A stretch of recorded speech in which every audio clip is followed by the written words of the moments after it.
Welcome to Pivot Talks with PC. My name is Pauline Caballero, and we're talking change. It isn't coming, it's here.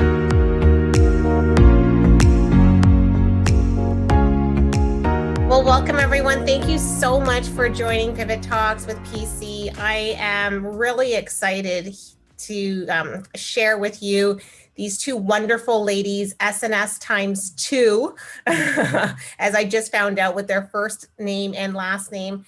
But how I met Shirley Smith, who I'm going to introduce first, is through, well, I'll just say this. Shirley Smith is my guardian angel here on earth. And, you know, it's not often that we have that opportunity as women to have guardian angels, but she's definitely been my superhero. And really, there's a pivotal moment for me in our friendship in 2017. She provided me an opportunity to, I'll say, come home. And Mother Teresa says it best: if you want to change the world, you need to go home and love your family. And Shirley Smith and the opportunity that Buckland Customs Brokerage has provided me, afforded me that opportunity to really focus and double down at home. And so I'm really excited to have Shirley Smith here and her dear friend, Sandy Schwenger. So ladies, Shirley, maybe if you just want to quickly say hello and introduce yourself, and maybe even start to dive into how did you and Sandy meet? Well, that's a terrific question. And I would say equally interesting as how you and I met, Pauline. And thank you for that introduction. It's very heartfelt, and it hits home for me. So thank you very much. So as P said, I'm one of the SS, which is Shirley Smith. I am president of Buckland Customs Brokers, and a lot of people go, that sounds interesting, but what is a customs broker? So essentially what we do is facilitate trade on behalf of large commercial importers. And I would say our company's sweet spot and where we have offices located is Canada, the US, and Mexico. The company is originally a family organization, and I am a Buckland third generation. My grandfather started the business in the 40s. In 1994, Craig and I purchased the company from my father. There were 10 employees at that time. We were located solely in Canada. Since 1994, which is 27 years ago, we've grown the company, expanded outside of Canada, the US and Mexico, and now have 400 employees.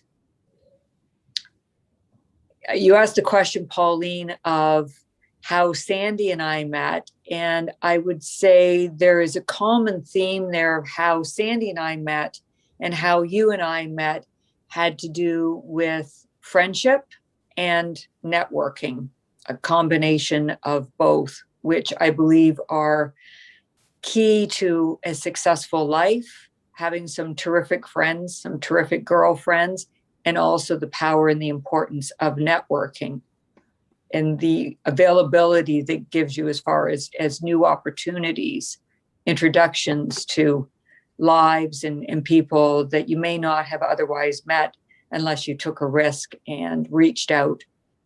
And that's essentially what happened with how you and I met, Pauline, was I took a risk and reached out to your partner at PYC, Kinley McCollum, and told her, I was looking for someone who could come in to Buckland and provide us with some guidance.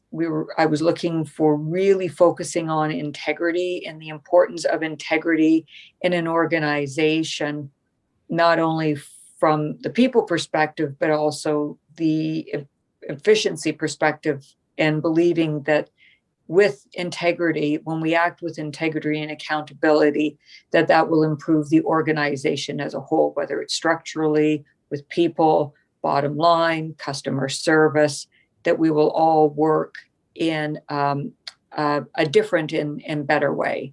So Kinley put me in touch with you. You and I had a conversation and we just clicked.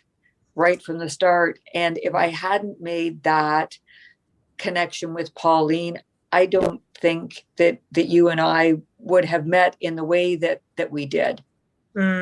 Yeah, no, it's so true. And I mean, it's funny because of course we connect. We're fellow Sagittarians. Another thing that we have in common. Another thing we have in common, along with my love for yoga and practicing it at PYC Oakville. I love that. Well, and Sandy, maybe you could tell us a little bit about you and how that friendship really sort of evolved. Well, to go backwards a little bit and tell you a little bit about who I am and where I've come from and how and where I'm at now.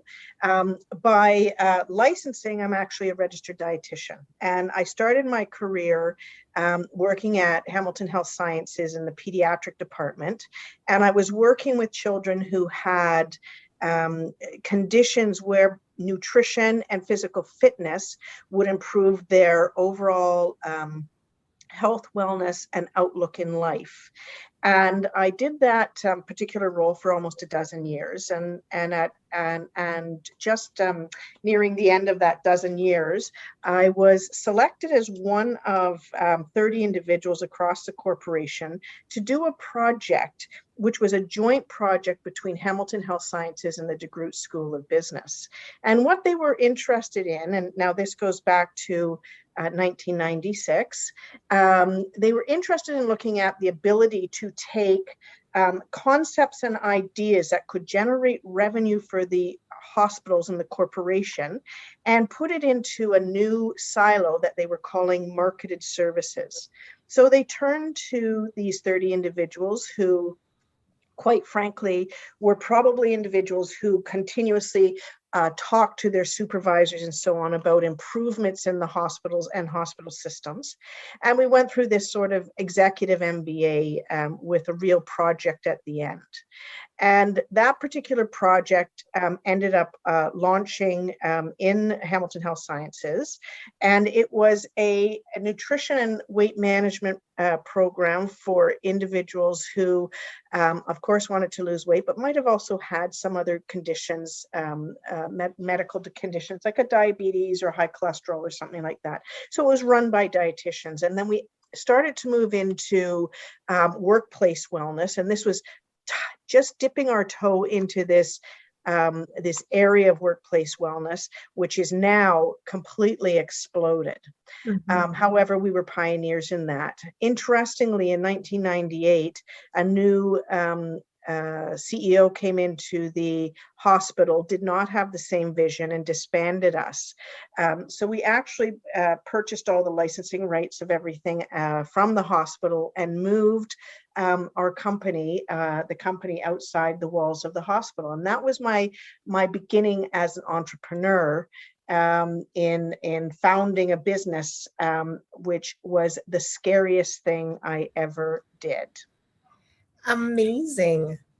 And what is the business that you founded?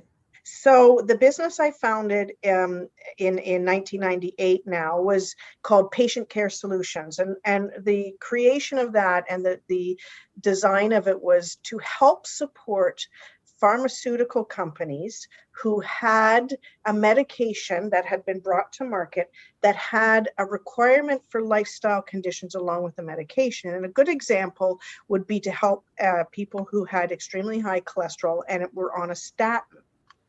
And you can't just take a medication. You have to look at the entire life, the entire prospects of nutrition and exercise and mental health and all of those things together. So pharmaceutical companies started to hire my company to provide national programs as they were releasing new medications to really take care of the patients while they launched these medications. Ah, so interesting. So both you and Shirley then have a love for health and wellness. Absolutely. And then where did you two meet? How did your paths cross? So I guess I'll take this one for just at the beginning, because it is really a funny story that we were on our way. A mutual friend of ours had rented a chalet in Whistler, and we were on our way to spend an extended weekend for Shirley and I. We could only take an extended weekend, whereas other people took the entire week. But we were on our way to Whistler, and our friend had said, well, why don't I you guys are going to have to rent a car because you can't stay the whole time and take the bus and with the rest of us. So Shirley and I hopped in a car together, and we never met each other before. And we're sitting, beside each other. And it was just, you have a 2-hour drive to Whistler from the Vancouver airport. And it was time to get to know each other. Oh, I love Shirley, that. I'll let you take it from there. Well, thanks, Sandy. So we're on the road from the Vancouver airport heading up toward Whistler. And as Sandy said, getting to know each other. And through putting pieces of our story together, we found out that my husband, Craig, his first cousin was best man at Sandy's wedding. Stop it. Yes. And we had seriously never met each other. This was our first time together. And we just couldn't believe it. And I'm from a small town, and you just never think that someone from, a more metropolitan area would who went to school in an area both outside of Hamilton and St. Thomas. I believe they were at University of Ottawa. Is that right, Sandy? Western. When they met, but just small world. We were, absolutely like, get out. I cannot believe it. And then I turned to Shirley and I said, we started talking about cottage country. Somehow Muskoka came up, and I said, well, have you ever, there's this fabulous place, and actually, Shirley, now I might get this a bit wrong, but I said there's this fabulous place on Lake Rosso that a lot of people from Hamilton would go to and spend, rent a cottage for 2 weeks and whatever. And I said, and it's called Pequanna. And I think Shirley almost drove off the road because, Shirley, I said, well, that's my cottage. Oh my goodness.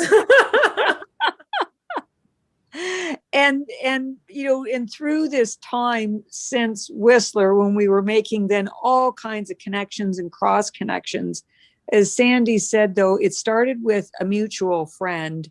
And I think about the power of friendships and connection was how we met, through our mutual friend.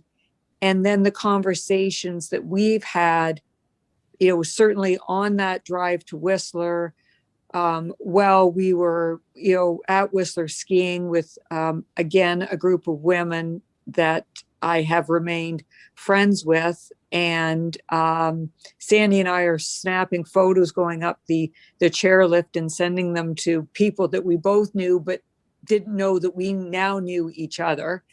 But the power of networking too, because certainly that time, although Sandy and I are in completely different career paths, I have reached out to Sandy to for help and assistance when I had questions regarding the medical field or nutrition or treatment.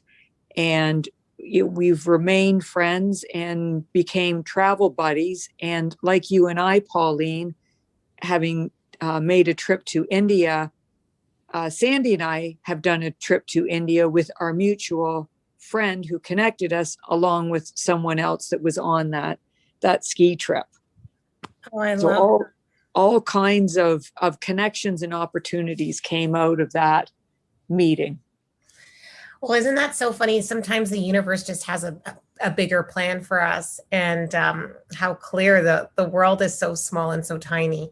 But I love what you both are sharing here about just the power of, really female relationships in supporting friendships and supporting one another. And what I find so interesting is both you ladies have been building companies, and building companies while being moms, and also building companies in a time where female leadership wasn't as prevalent. I'm wondering if you can share a little bit about some of the challenges that you faced in building your organizations. And I don't know who wants to start first. I can take this one for a few moments, and then Shirley. For sure. It's interesting. I started my career as a dietitian, which is of course a female dominant profession, and I can still remember at one point that I had decided that I wanted to apply into medical school. I'd already had a baby, but I thought, oh, what the heck, why not? And I went to my boss at the time and I said, I want to apply into medical school, and will you be a reference for me? And he said, of course, I will be a reference. He said, but why are you applying into medical school? I said, well, because I think I'd be a fantastic doctor. He said, you should be in business school. You're an entrepreneur. I said, what is an entrepreneur? I have no idea what you're talking about. And he saw in me something that I, at that point, had not even seen in myself. And it was a really interesting pivot for me to say, I want to move from medicine into business, but still keep medicine as the basis of what that business was going to be. And that was sort of bringing it together. And so it was a very interesting aha for me to have someone see in me something that I actually didn't see in myself. And I have to say that I have a very supportive husband who actually came from a family of 3 sisters and a mother. And his father and mother were divorced at this point. So he had a tremendous respect for women, and that really supported me in being able to find out who I was and really take advantage of learning and expanding my horizon, moving outside of that female dominated space. Now, that doesn't mean to say that I didn't go into a world now that is completely male dominated, and found that was a very challenging time to do that, because to be a female in a male dominated world is incredibly difficult. Yeah, for sure. I mean, and Shirley, you've seen that too. I mean, coming from logistics, I'm not sure, there were many presidents that were female at the time in which you were starting Buckland. Absolutely not. No, there weren't. I can remember going to board meetings. At one time, I was on the national board of directors of our professional association, and I was the only woman in the room, and the rest were men, which was not the only occasion. In fact, that happened almost all of the time. Rarely was it that there were other women in the room.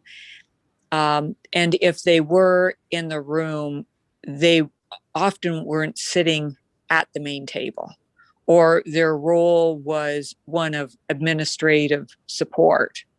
And I often found it amusing, and could sometimes use to my advantage when there would be the surprised looks on their faces to see a woman walking into the room.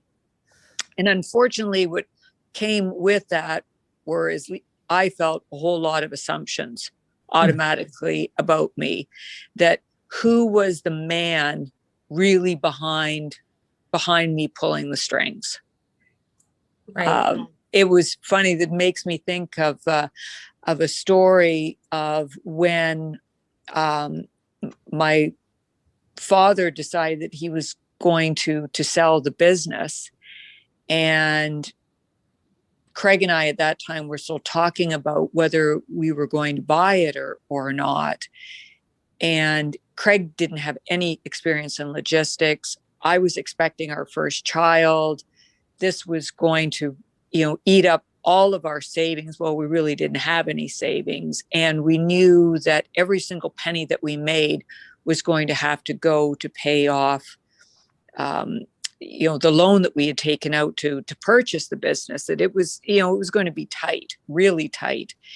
And the automatic assumption was from those in the industry that there would be some man taking over the business. Right. And my father actually got calls saying, oh, well, I understand Shirley's married. So, is her husband taking over? It wasn't, there was never that thought that a woman may consider and be capable of taking on that role, and especially one that's expecting. Mm-hmm. Mm-hmm.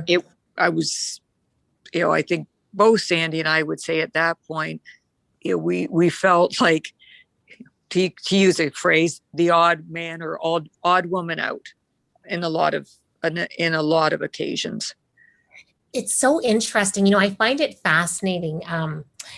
When women, I have found in my experience, every time I have had a child, I actually end up being way more powerful, way more productive. I mean, to the point where I don't even know what I was doing before the child. And every time one of our, employees or a friend of mine is pregnant, I think, oh, wow, like how exciting. You have no idea who you're going to be after this child. And how funny is it? I didn't realize that you were pregnant when you first purchased Buckland, but it's interesting because I feel like women are completely underestimated, especially when you're pregnant, especially that you're able to bring another life into this world. But I also know that it's completely challenging, and I'm wondering how, ladies, did you end up doing it?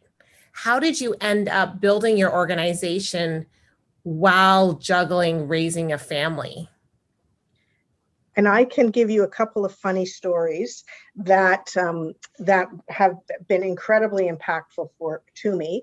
And one example is, when you're starting out, in my case, I left the hospital system and, the security of knowing that I was going to have a pension and benefits and so on.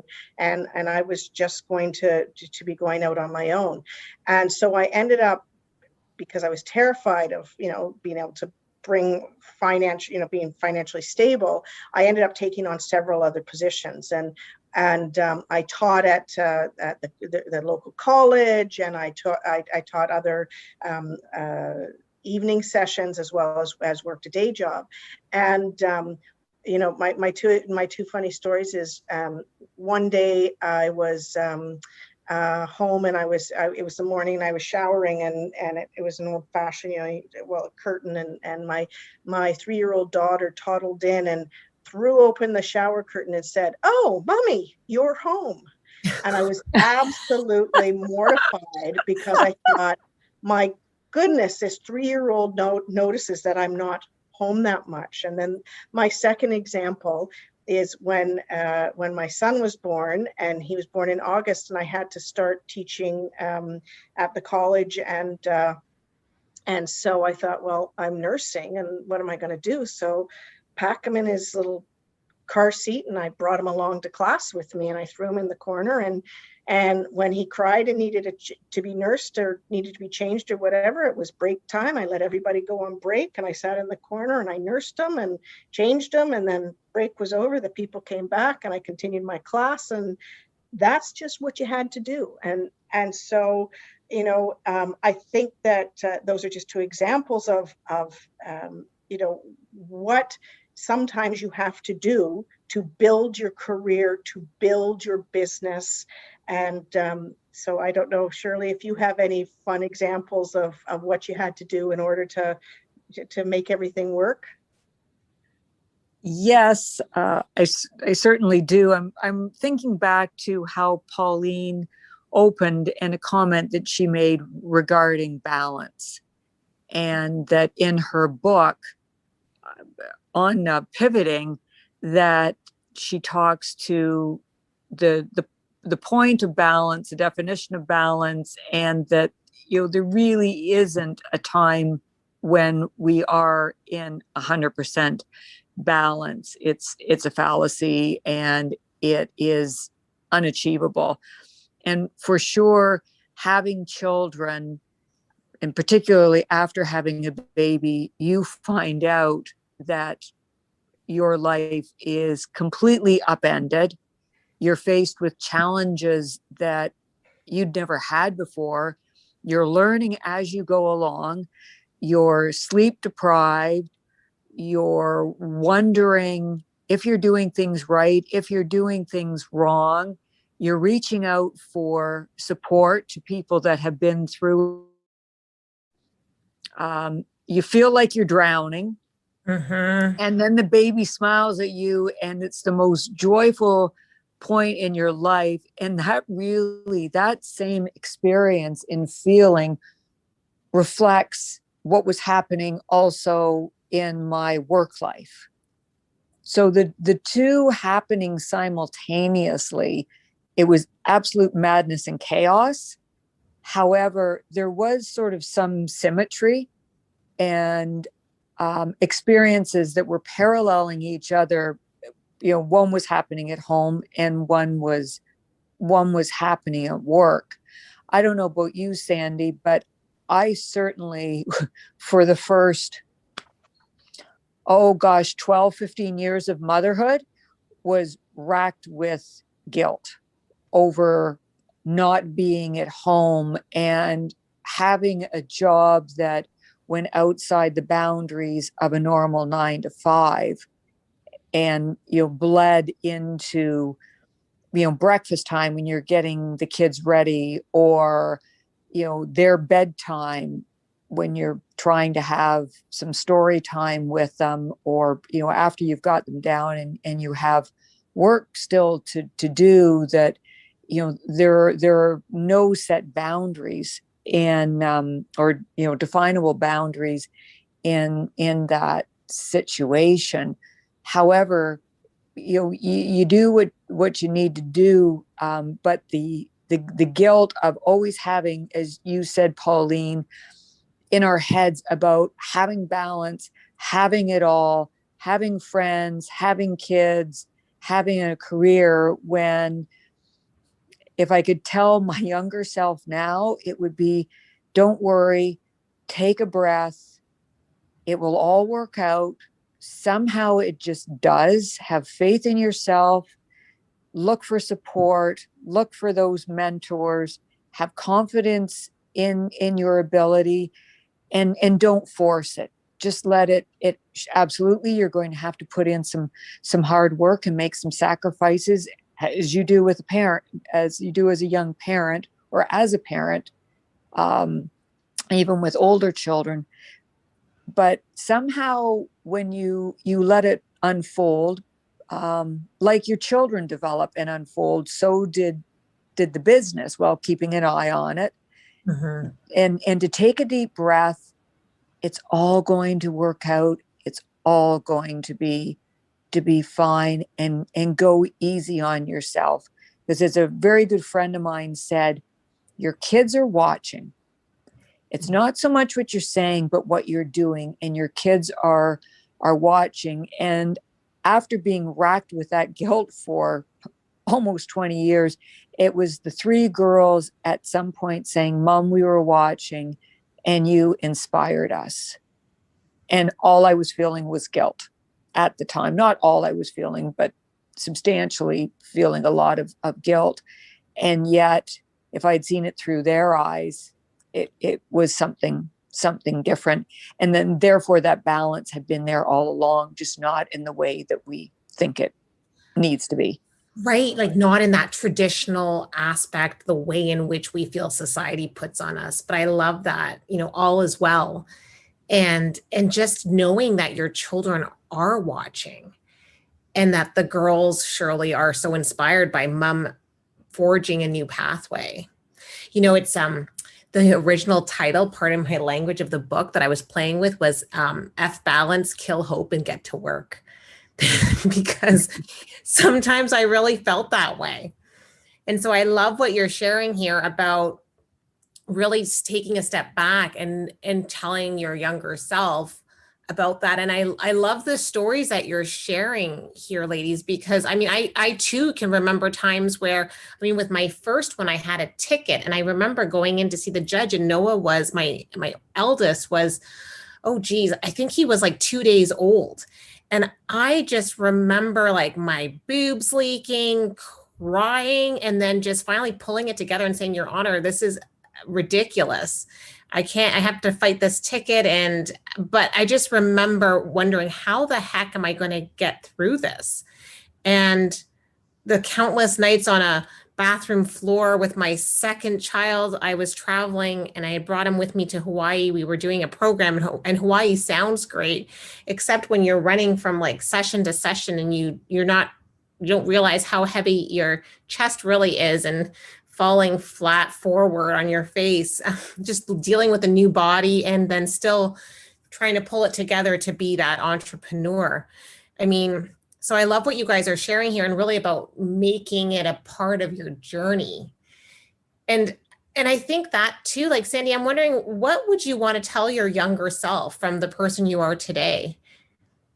Well, I think it ties in a lot with what Shirley was saying, and the first word, which is, we've all touched on it, but the guilt. And Shirley and I are a tad bit older than you, and we grew up with the in our minds, the Leave It to Beaver, the June Cleaver, who wore pearls and dresses and was all fabulous and had cookies, hot cookies for the kids to come home from school too. And that was our parents' generation, and so that was so ingrained in who we were. And so when we couldn't do that, or when I couldn't do that, I knew that was a very I was very upset to not be able to have my kids coming home to the smell of homemade apple crisp. And I think that Shirley, you really identified it, that our kids saw us from different lenses, and the different lens was where women, the movement for women was really starting to happen, and we were really able to start growing and expanding our careers and our lives and our boundaries. And our kids didn't see backwards, they were seeing forwards, and they were seeing us as those pioneers and really, really pushing forward. But maybe they actually didn't see us so much as a pioneer, as just the women that we were, and that this was going to be the future. And our kids have, I'm very proud to say that they, acknowledged what I had done and respected what I had done. And when I say, I feel so guilty for not ever making apple crisp, and they kind of roll their eyes, and that just doesn't mean anything to them, but it did mean something to me. So it was more my problem than their problem. Mm-hmm. I know. I mean, and really, I mean, I just love what you're saying here about managing, the emotions around being a mom and a full-time, working mom. And really how we see that, like the lens, like just as you're pointing to, Sandy, the lens that we have wasn't the way in which your kids were viewing it. But more importantly, or not more importantly, but also like, I'm just curious, like how were your husbands during this time? So as I mentioned earlier, my husband was born and raised into a family of women. His mother was a very successful woman. She actually headed up the United Way for a period of time and was the CEO of the Toronto Library reference library system. So she was a working woman, incredibly bright, and he had tremendous respect for her. So it allowed me to be able to really flourish and expand who I was, because there were no restrictions put on me at that point. And I would say that in the time that Shirley and I, being, just that generation after Leave It to Beaver, we were still seen by many in a certain in that certain lens of what a woman was supposed to be and do. And so I felt very fortunate that I was able to, really flourish in the decisions that I made because of, my husband's, his background. So I was very, very fortunate.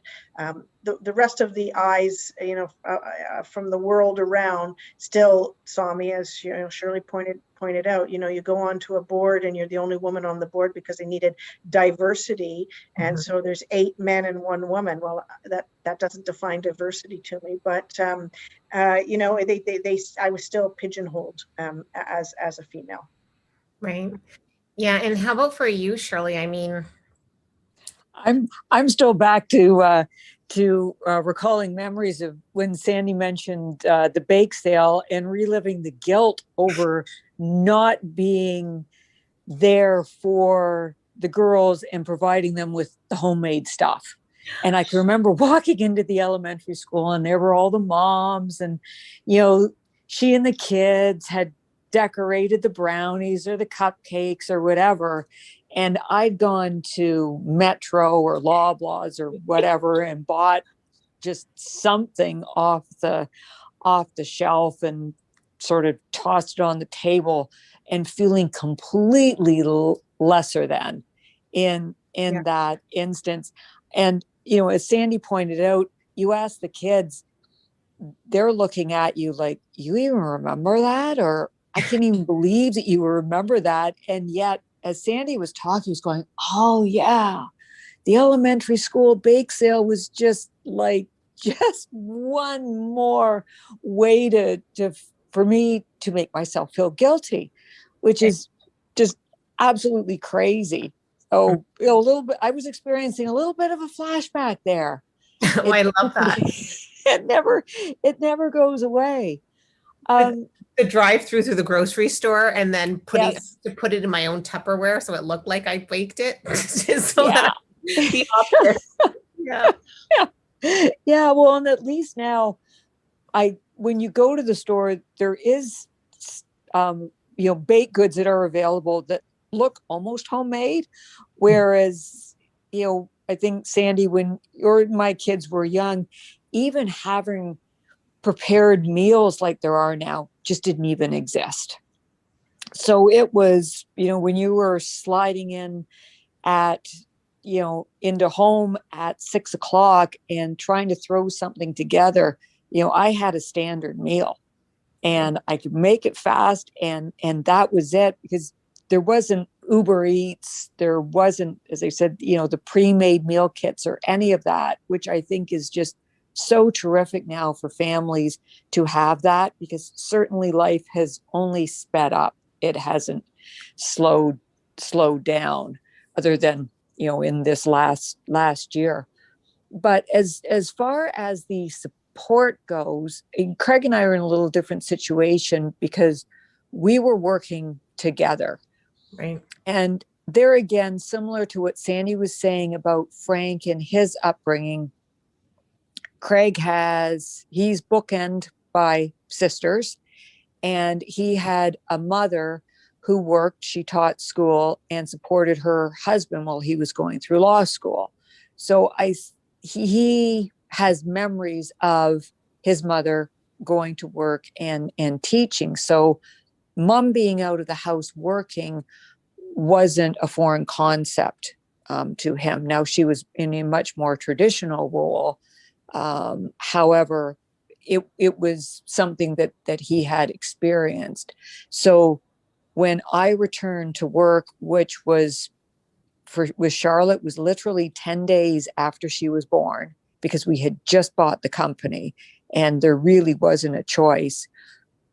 We had a nanny at home, and she would ring me up and say, okay, you need to come home and feed her. I'd hop in the car, drive home, nurse her, and then drive back to the office.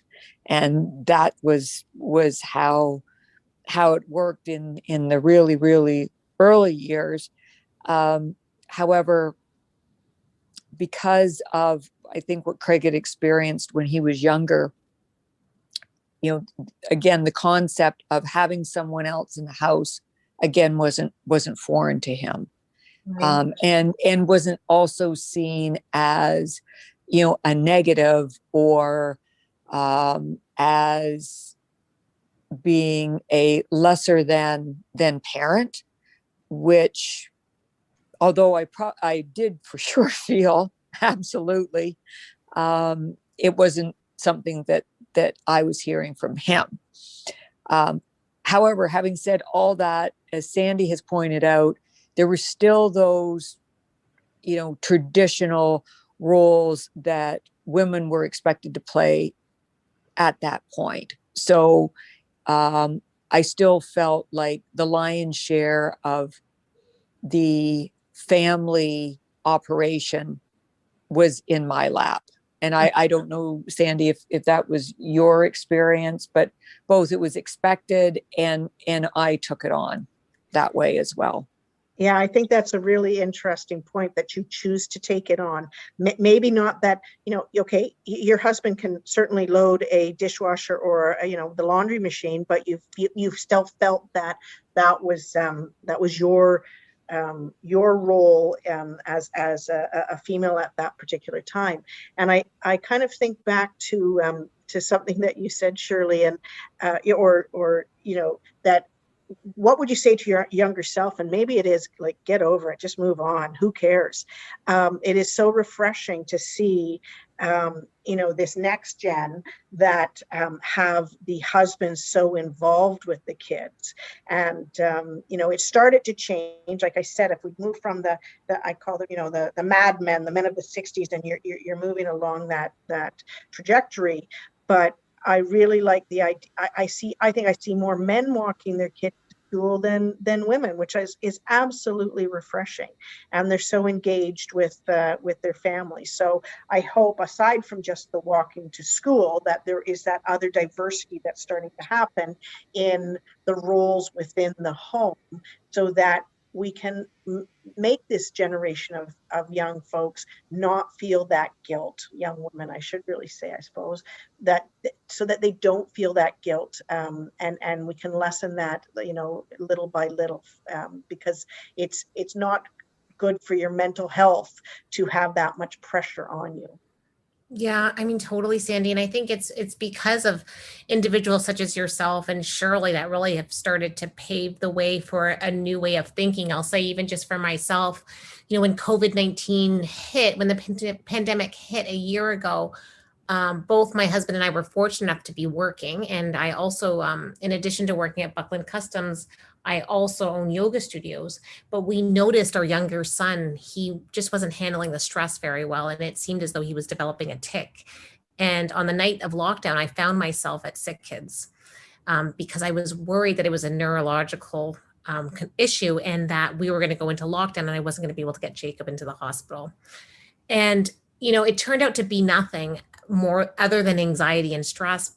But we made a pivotal choice at that moment. And Gerard was the one that decided to stay home. And he stayed home with the boys really throughout the first lockdown, right through to the end of the summer. And I'll say that, it's because of individuals, like the leadership that individuals like yourself and Shirley have demonstrated, that really allow women like myself to even look at it like, yeah, actually, I don't have to choose to be the main caregiver. And it's okay for my husband to step up to the plate. But it's definitely, I'll say, wasn't the popular decision, because traditionally men should be the breadwinner or, whatever that language is.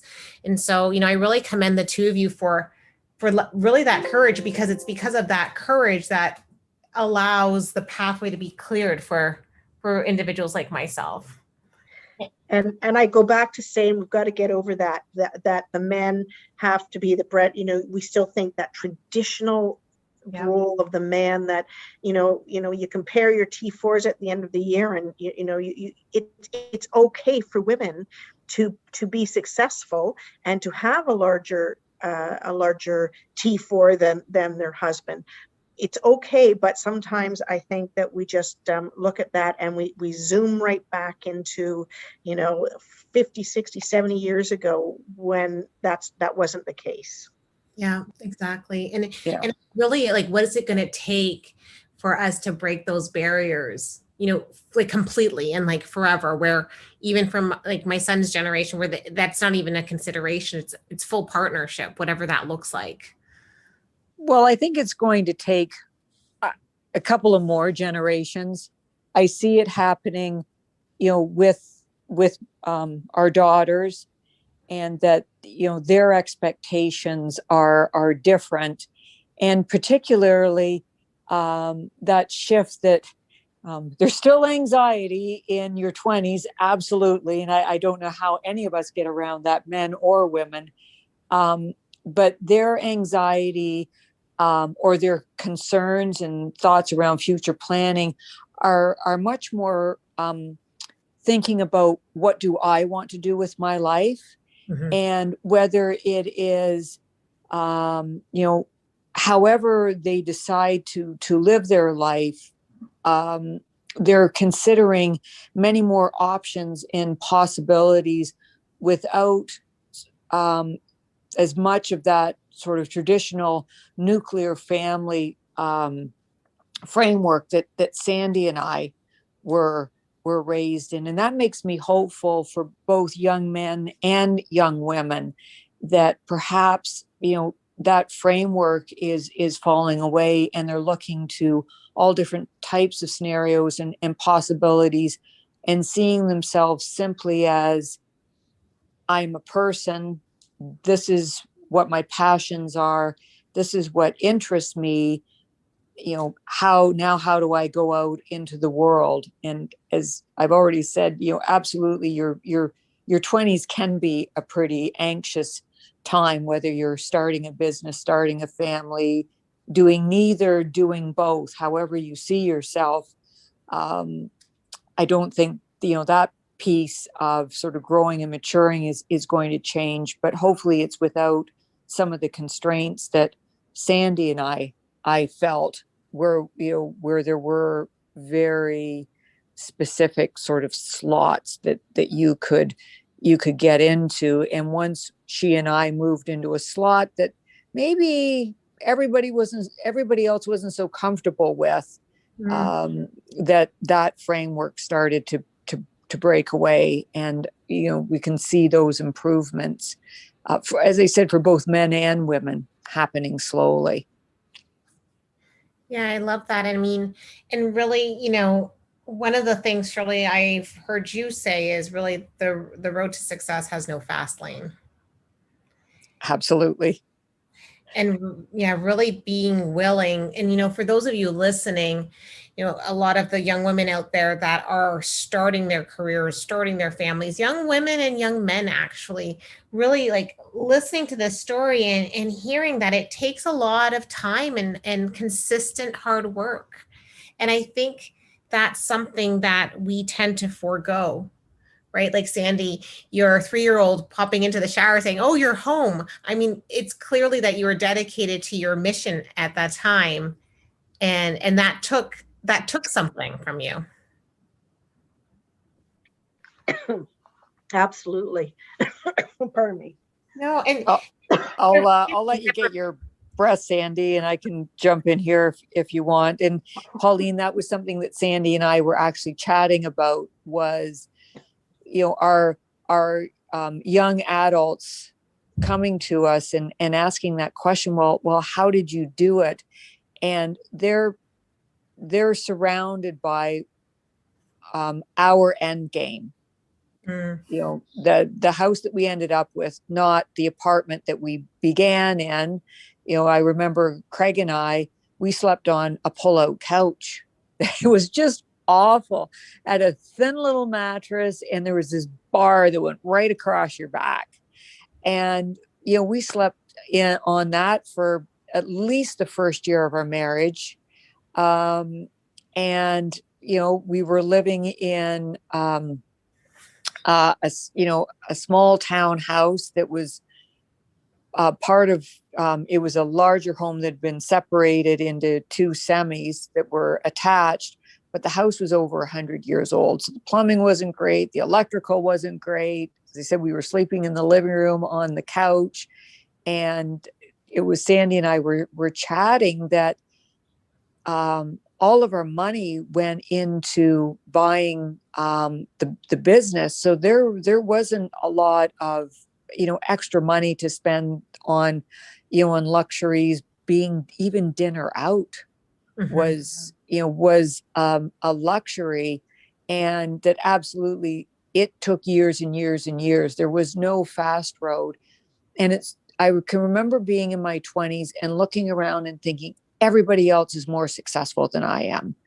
Nobody else is, the living the way that we are. Not to say it was all that bad, but I was much more keenly aware of what everyone else was doing. And in my head, creating a story that they were all doing so much better than I was. And maybe some were at the time and maybe some weren't, but it is a long game.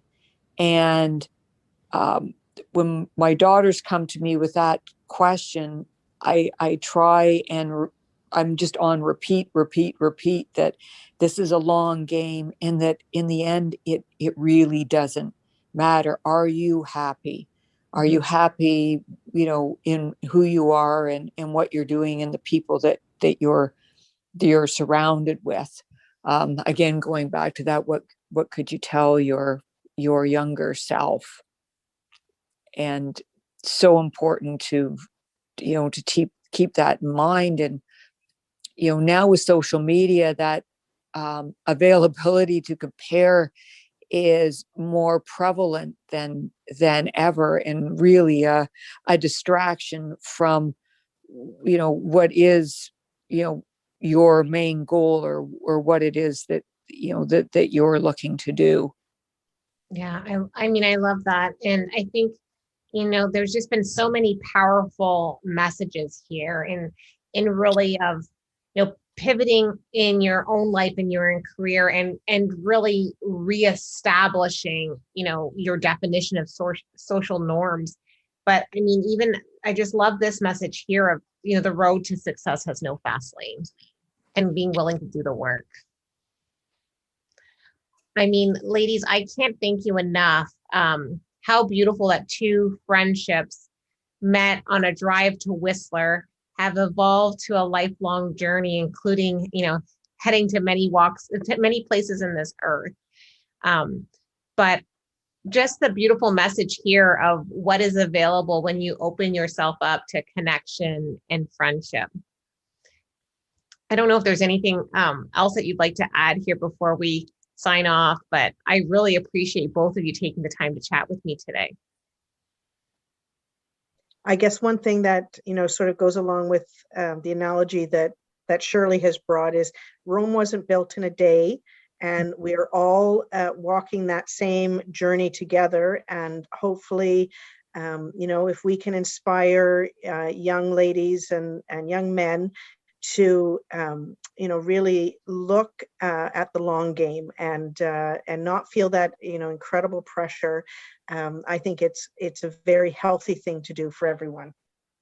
I love that. Thank you. Yeah, absolutely, Sandy. I would echo that, and remember to have some fun too. You're not always going to be happy, but you will realize when you're doing what you really enjoy, you're just filled with a sense of purpose. And be true to that. Be true to yourself. Make sure to have some fun, again, because as Sandy said, Rome wasn't built in a day, and it is a long journey, and we do need to have some fun, and definitely great friends like Sandy and Pauline, as they are in my life, to have fun with and to support me. Oh, I love that. Well, thank you so much, ladies. We will take a little bit more information about Sandy and Shirley our 2 S's in our show notes. And thank you again, both of you, for joining me today. Thank you. Thanks, Pauline, for having us.